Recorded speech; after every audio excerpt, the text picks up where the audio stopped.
Finally আজকে আমাদের নতুন ফোন চলে এসেছে।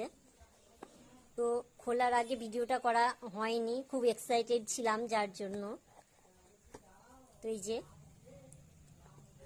আমার নতুন ফোন, এর কালারটা দেখুন, খুব সুন্দর কালার।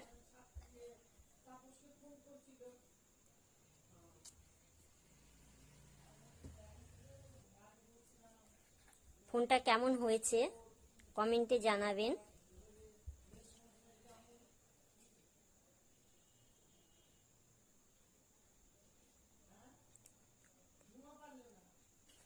এখনো সেইভাবে কিছু সেট করা হয়নি,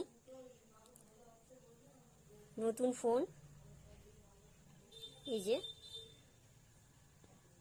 এখনো ডাউনলোড করা হয়নি।